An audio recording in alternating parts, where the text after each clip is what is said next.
Hello everyone! Welcome to my channel, Giselle C. Vlogs! Kayo po ba ay nagpo-popo?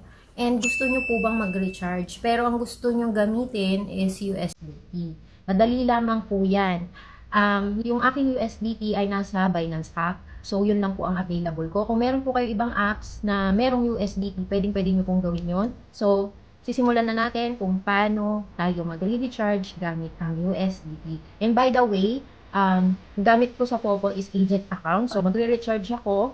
Ang gamit ko is yung coins trading. Kasi dalawang klase yan kung gusto nyo mag-recharge. Pwedeng sa personal coins mo or dun sa coins trade. Pero kung kayo po ay user or member lang ng Popo, of course, ang available lang po inyo is yung personal coins niyo.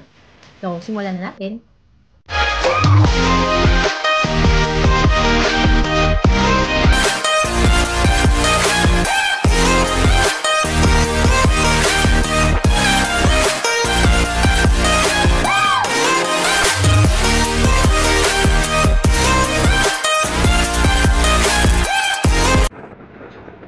Punta tayo dito sa ating Popo.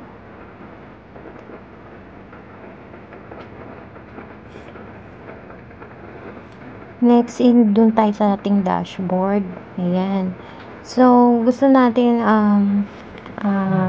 mag-recharge via USDT. So, i-click ko tong coins trading. Okay. And then, top up. Click yung USDT crypto coin and there you go. The recharge ratio 1 USDT is equivalent of 9,900 coins. And then, ang kanyang chain is Tron, TRC20. Tatandaan nyo yan. And then, ito yung sinasabi ko na contract address. I-copy nyo yan.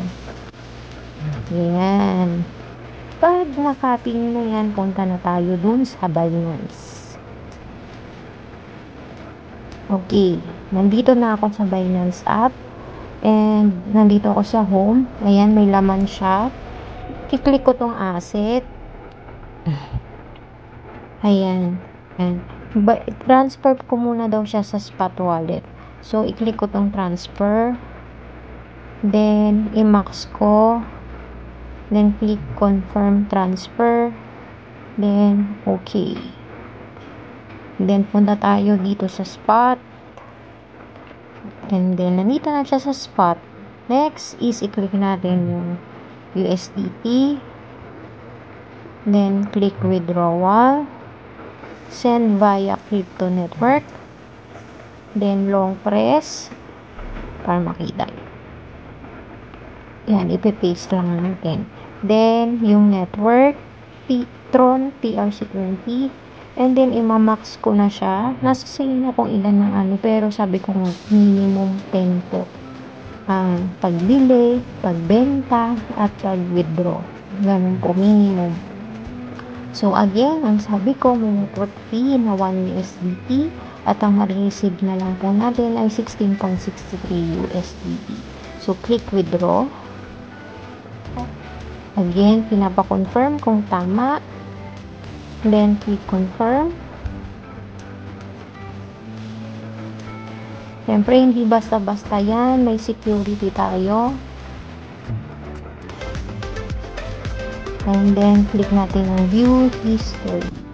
Then, wait na lang po natin siya pumasok sa ating Popo app.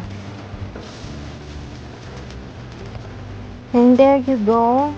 Kung napapansin nyo, yung 16.63 natin completed na. Punta tayo sa ating Popo. Okay. Balik natin. Coins trading. And, ayan na po. Yung 16.63 natin is 164,637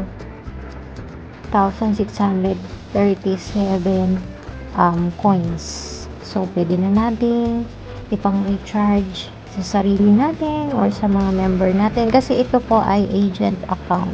And that's it for today's tutorial. Sana may natutunan kayo. Kung kayo ng tutorial na kung paano po malalagyan or bibili ng USDT gamit ang inyong Binance account. At ang mode of payment is GCash. Ilalagay ko lamang po sa description box yung link para mapanood niyo. Yun lamang po. Bye! God bless!